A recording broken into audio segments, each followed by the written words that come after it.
மின்னலை கண்டு கண்கள் மூடி கண்களை திறந்தேன் காணவில்லை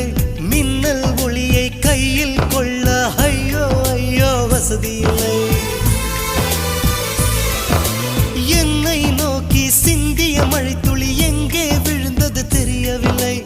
எந்த சிப்பியில் முத்தாய் போச்சோ இதுவரை ஏதும் தகவல் இல்லை அழகே உன்னை காணாமல் அன்னம் தண்ணீர் தொடமாட்டேன்